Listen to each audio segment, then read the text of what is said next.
The Word of God is alive and powerful, sharper than any two-edged sword, piercing even to the dividing asunder of soul and spirit, and of the joints and marrow, and is a critical thoughts and intents of the heart. All Scripture is God-breathed, and is profitable for doctrine, for reproof, for correction, for instruction in righteousness, that the man of God may be mature, thoroughly equipped unto all good works. Study to show thyself approved unto God, a workman that needeth not to be ashamed, rightly dividing the word of truth. It has been our protocol to pause for a moment and to put ourselves in the presence of God. Let us set aside whatever problems or worries or concerns we have, or any negative thoughts for the next hour or so. Why? Because we need concentration and focus to the message. If you are a believer in Christ, it is our policy to name, acknowledge, admit our sins that we have committed today. 1 John 1:9 says, if we confess our sins, God is faithful and just to forgive us our sins and to cleanse us from all unrighteousness. If you are an unbeliever, you are given this rarest opportunity to make the most important of all decisions, the decision to believe in the Lord Jesus Christ, so you can study God's Word together with these serious students of the Word of God who are also listening to this Bible study. Therefore, let us pray.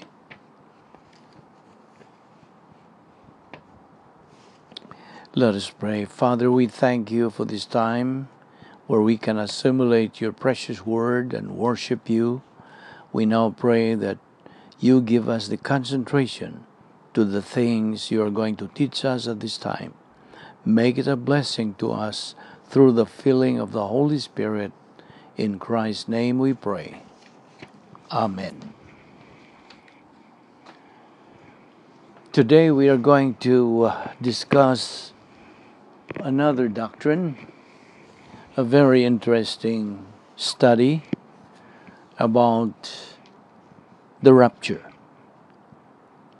God the Son is coming at the rapture. First of all, the Lord Jesus Christ prophesied not only his ascension and session, but he also is going to subsequently return.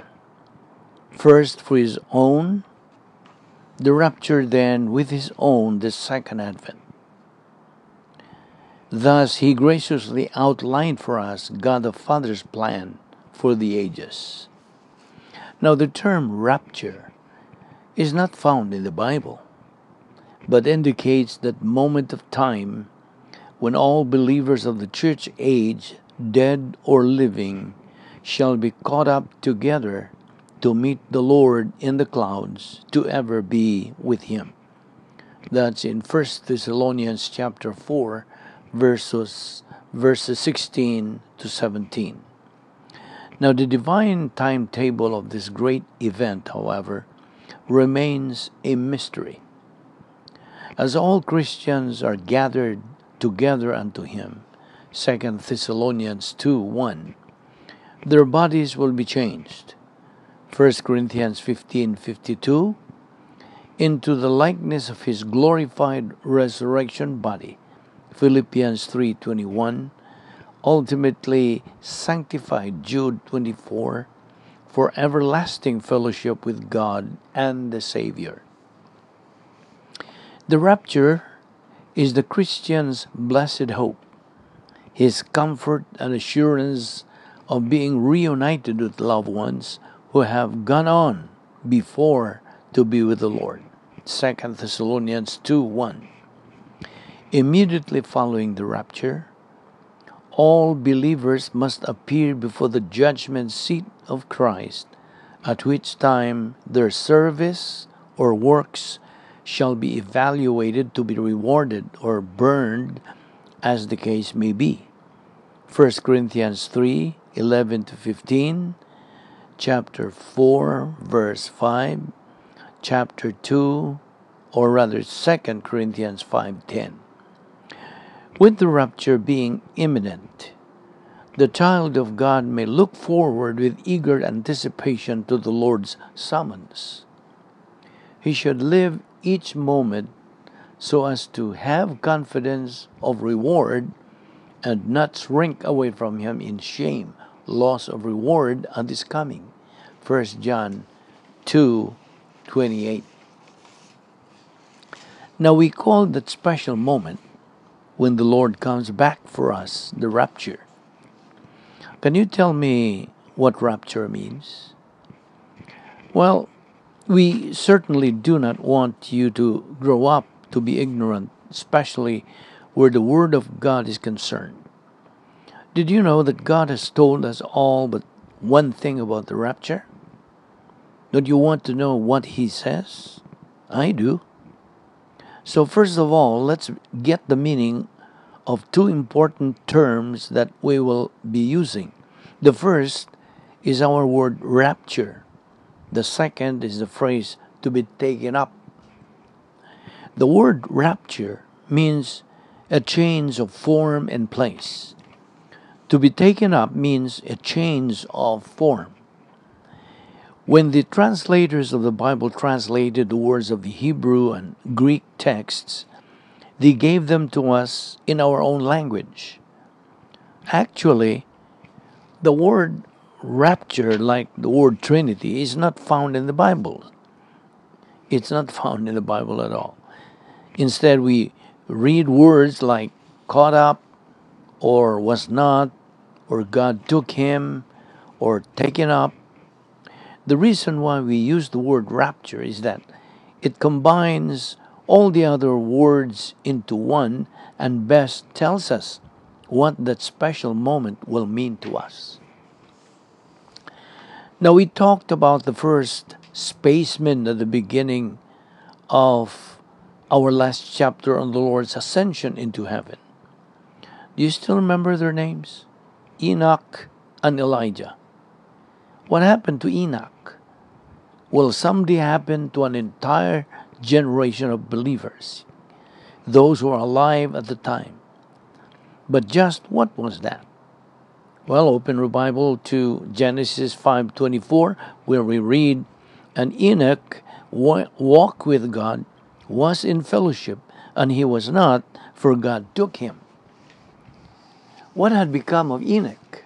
Wondered his friends and family. Only a few minutes ago, they had talked to him, and now he had disappeared without a trace. Had he died? If so, where was his body? No, the Bible says that Enoch had not died like Adam, Seth, Enosh, Kenan, and Mahalalel before him, Genesis 5:5, Genesis verse 8, 11, 14, 17. He had been taken up. Turn to Hebrews 11:5 and see for yourself what had become of Enoch. By faith, Enoch was taken up so that he should not see death. And he was not found because God took him up. For he obtained the witness that before his being taken up, he was pleasing to God. God had moved him from one place to another in less than a second. This is a perfect picture of what the rapture will be like. Now, this is not the only place where God promises this wonderful event. Let me remind you of the words of the Lord Jesus Christ to his disciples on the night before he died. He said, "And if I go and prepare a place for you, I will come again and receive you to myself, that where I am, there you may be also." John 14:3. When he spoke of going, he meant his ascension. "I will come again" is the promise of his return, And his words, receive you to myself, is the promise of the rapture. The disciples were not the only ones to whom this promise was made. All believers from the time of the cross to his coming in the air will go up to be with the Lord at the rapture. What do you think will happen when God's promise of John 14:3 comes true? Now find 1 Thessalonians 4:16 in your Bible, and let's read that verse together. It says, "For the Lord himself will descend from heaven with a shout, with the voice of the archangel, and with the trumpet of God, and the dead in Christ shall rise first." The day will come when the Lord Jesus Christ will get up from the Father's right hand to descend from heaven with a shout. He could have chosen to send an angel for us and wait for us in heaven, but no. He is coming himself to take us to heaven. Remember what he said in John 14:6? "I am the way and the truth and the life. No one comes to the Father but through me."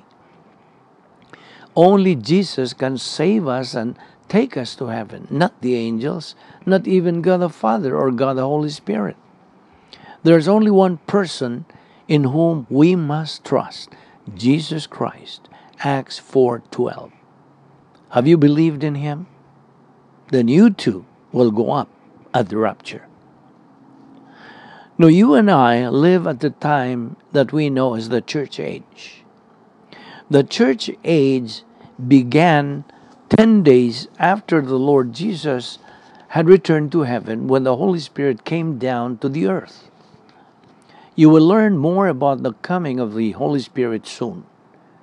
As we said, all who have believed in the Lord Jesus Christ during this time will be taken up when he comes back for his own.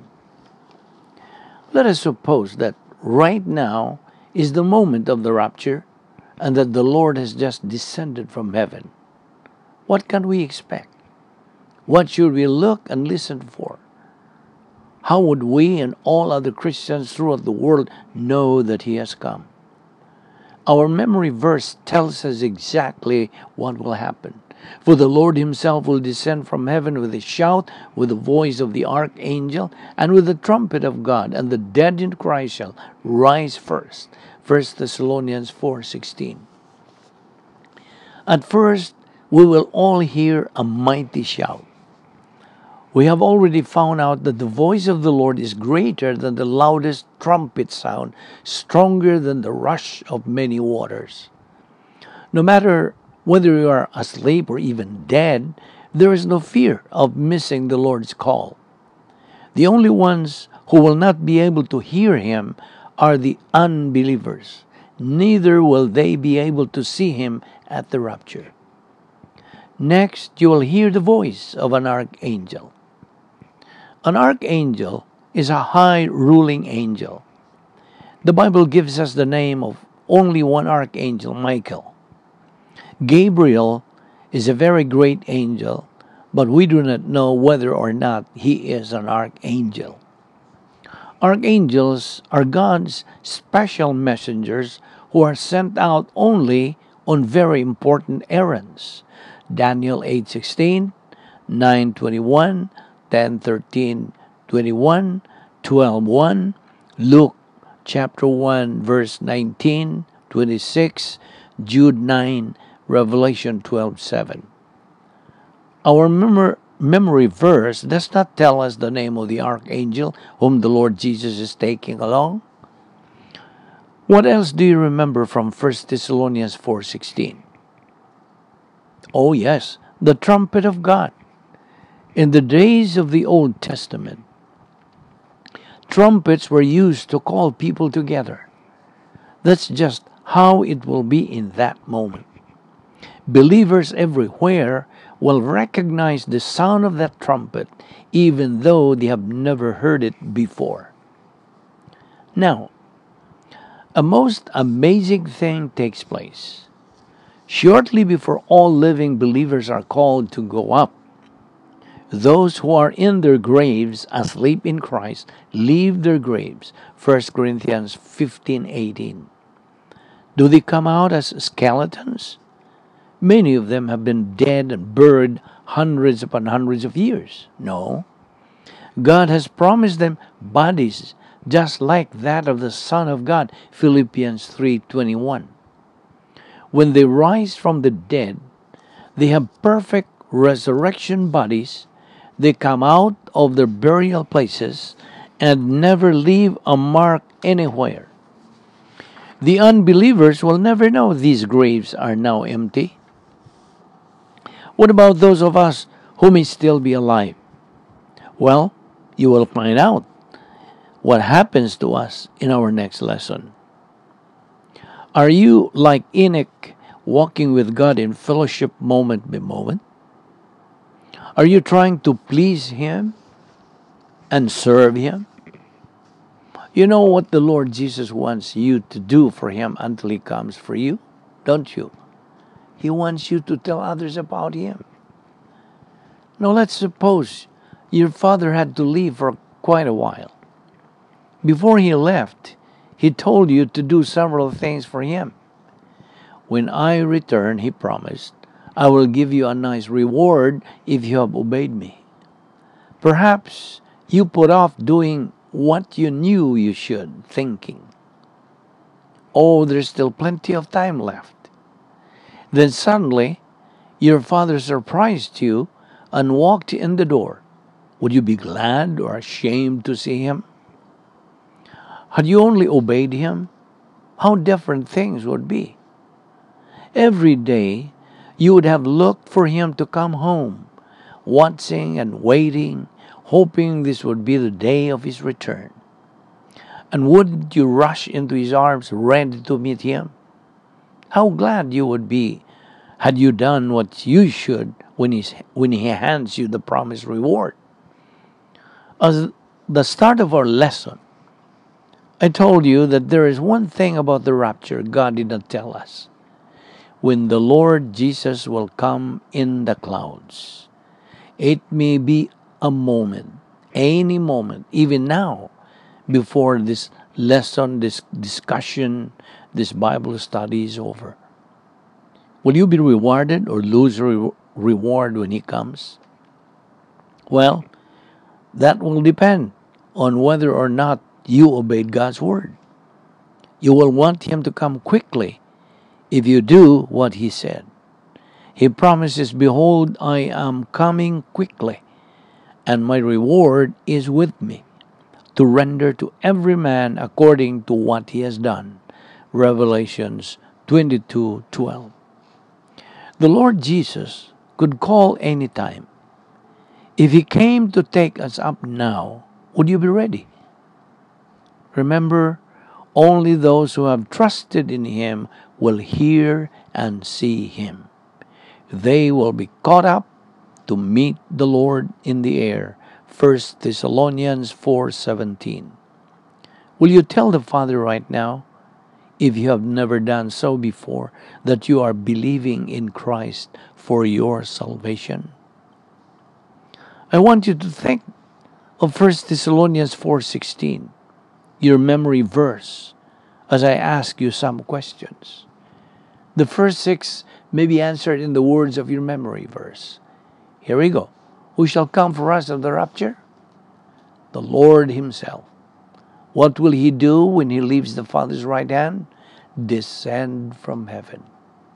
Will we hear Him say anything? We will hear Him shout. What else shall we hear? The voice of the archangel. What instrument will be used to call us? The trumpet of God. Then what will happen? The dead in Christ shall rise first. Okay? Now, can you tell me the meaning of the word rapture? It's a change of place and form. Now, do we find this word in our Bibles? No. But it describes well all the things that will happen when the Lord returns for His own. The first to go up at the rapture are the dead in Christ. all believers who have died since the church age began, those whose bodies are in graves or at the bottom of the ocean, those who have died in wars or in plane crashes, those whose bodies have never been found, all will be made alive again when the trumpet sounds. What an awakening that will be. All those dead bodies will suddenly be changed into resurrection bodies, exactly like that of the Son of God. In our next lesson, we will see what happens to those who are still alive on the earth. Well, my question is, do you like surprises? I am sure we all do. The most wonderful of all surprises is the rapture. Think of it. One generation of believers on the earth will never even die. Who will they be? That depends on when the Lord Jesus returns. God has kept that date a secret from us. He will surprise us someday or some night, but He wants us to look for the rapture at any moment. Every day when you wake up, you awaken, you may wonder, will it be today? Let's suppose one more it is today. It is suppose once more it is today, and that the dead in Christ have already received the resurrection bodies. Their change of form has taken place, and now ours begins. Again, open your Bibles to 1 Thessalonians 4, this time to verse 17. We will read it together. Then we who are alive and remain shall be caught up together with them in the clouds to meet the Lord in the air, and thus we shall always be with the Lord.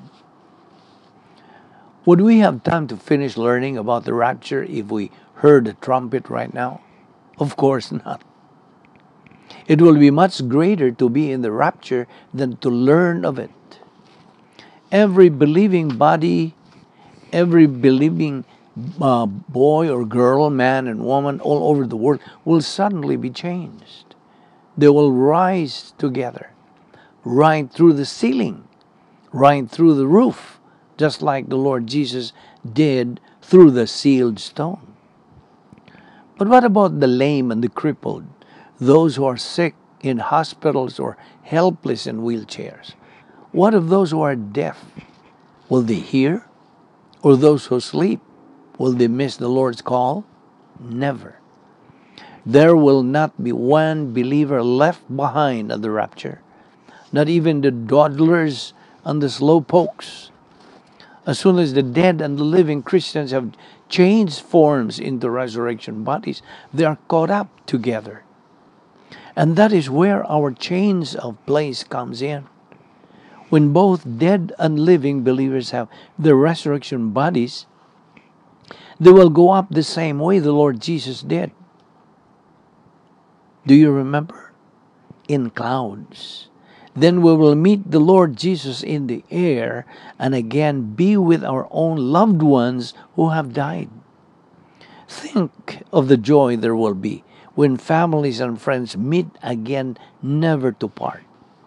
Think how great it will be to be made exactly like the Lord Jesus, free from sin and the sin nature, and to have a resurrection body. Philippians 3:21, 1 John 3:2. We will have a body which can never hurt or be sick and die again. A body that will be able to walk through solid objects and soar through heaven like a bird. But you may well wonder, if we are to be exactly like the Lord Jesus, how will we know Him among those many people caught up at the rapture? We will have no trouble recognizing the Lord. He alone will have the nail prints in His hands and feet and the deep scar in His side. Those scars will remind us forever how much He loved us while we were yet sinners. Romans 5:8.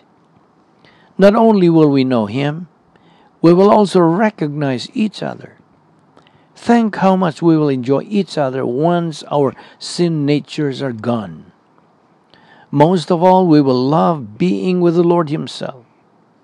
Our memory verse tells us how long we shall be with Him. How long? Thus we shall always be with the Lord. If you are a believer in the Lord Jesus Christ, a whole eternity of gladness is waiting for you. It took us 2 lessons to learn about the coming of the Son of God at the rapture. But how long will the rapture actually take? Let's count off the events that as they take place. First, the Lord shall descend from heaven with a shout. Next, the archangel calls and the trumpet sounds. The dead in Christ will rise from their graves. After them, we who are still alive will go up. We are given resurrection bodies and will meet the Lord in the air in the clouds.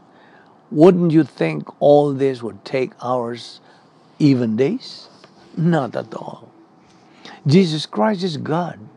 He is omnipotent, all-powerful. Distance means nothing to Him, for He is also omnipresent in all places at once.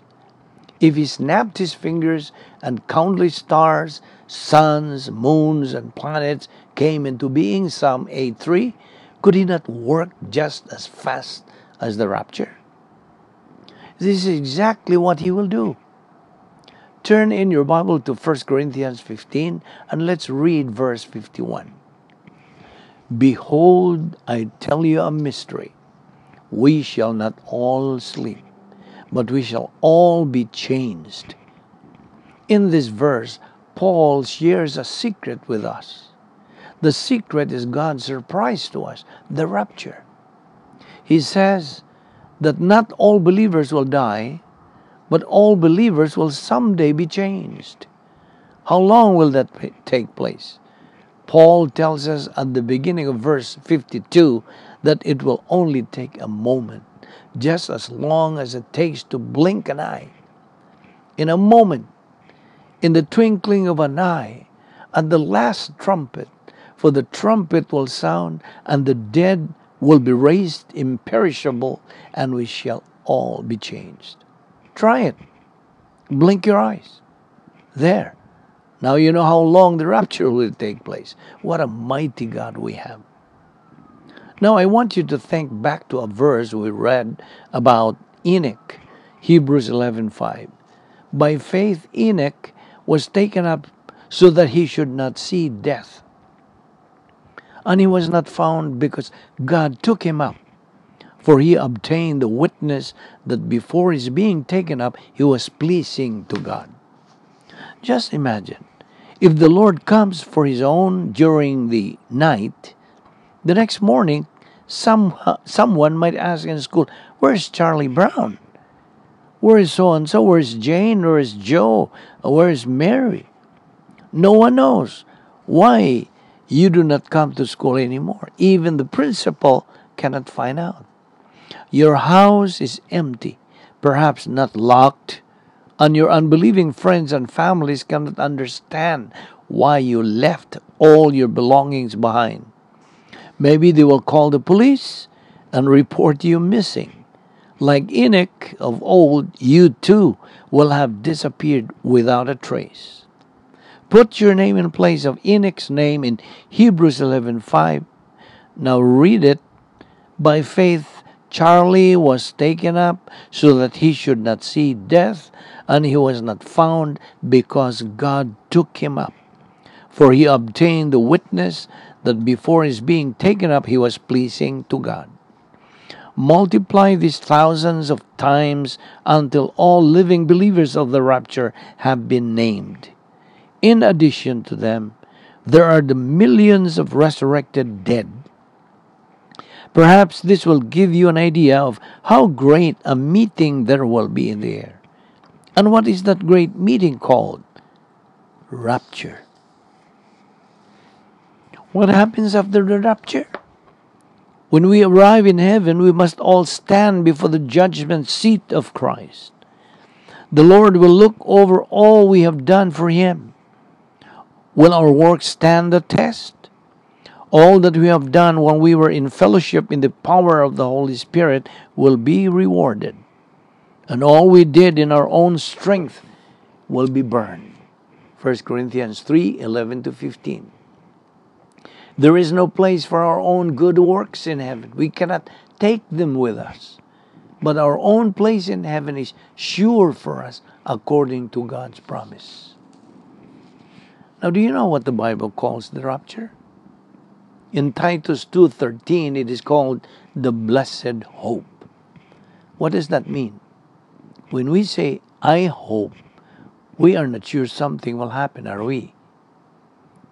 But the way the Bible uses the word hope is different. Hope in the Bible means confidence. All that we long for and wait for is wrapped up in God's promises. God always keeps His word. The rapture is certain to come, and you, believer, will be in it. Look for Him. Wait for Him. And see to it that you stay in fellowship and make every day count for the Lord. 2 Peter 3:11-14.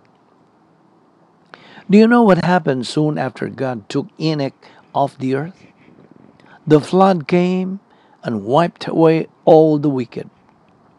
Do you know what will happen after the Lord takes believers off the earth at the rapture? God will send judgment after judgment upon the earth. There will then be only 7 years left for those who remain on earth. 7 years during which they can still decide to take Jesus as their Savior. Now, who will be left behind when the rapture comes? All living unbelievers will stay on the earth, and all dead unbelievers' bodies will stay in their graves. Oh, what terrible times will be on the earth then. Will you be here to see and feel these awful things? You need not be. The rapture will not come until the last person in the church age who will believe in the Lord Jesus Christ has done so. Are you that person? Whether you are or not, if you will accept God's Son right now, He will reserve a place for you which no one else can take. Ephesians 2:6, 1 Peter 1:4. The Father is waiting for your decision. What will it be? Today we will answer some questions from 1 Thessalonians 4:17. Who is said to be alive and remaining when the Lord comes at the rapture? We are. Who are we? Believers. What shall happen to all living believers at that time? They shall be caught up together with those believers who have died. Where shall we be caught up? In the clouds. Why? To meet the Lord in the air. How long shall we be with Him? Forever. Can you tell me what happens to the unbelieving dead living at the rapture? The dead remain in their graves. The living remain on the earth. What can they expect for the next 7 years? A time of great trouble. What will be the Lord do after He has taken up or taken us to be with Him? He will evaluate our works. What shall be rewarded and what burned? Our own good works done in our own strength are burned. All good works done while in fellowship and in the power of the Spirit will be rewarded. We will end our discussion here, but we will continue some other time. Let us pray. If you have not yet made a choice about your eternal future, you are without Christ, without hope, and without eternal life. You stand guilty, destined to the lake of fire. However, Jesus Christ had you personally in mind when He went to the cross. Christ took your place and accepted your punishment. He died as your substitute. God demonstrates His love toward us in that while we were yet sinners, Christ died as a substitute for us. Romans 5:8. God has given you the freedom to make your own choice about Jesus Christ. Right now, at this moment, by a simple act of faith, you can have eternal life. He gave His only begotten, uniquely born Son, that whoever believes in Him should not perish, but have eternal life. John 3:16. This is your opportunity to receive God's gift to you. Your choice for Christ is a private decision. No one else can make that decision for you, and no one has the right to force you to make any decision. You must decide for yourself. In the privacy of your own soul, you can simply tell God the Father you are believing in Jesus Christ. In that very moment, your eternal future will be assured. If you decide to believe in Christ, you can be confident you have eternal life. You will share an eternal relationship with God. You will live with Him forever in heaven. Faith alone, in Christ alone, is salvation. The choice, my friend, is yours. Let us pray. Heavenly Father, we thank You for Your word, which we have heard and learned today. May You challenge and motivate us by these doctrines we have assimilated through the filling of the Holy Spirit. May this be a blessing to us. In Jesus' name we pray. Amen.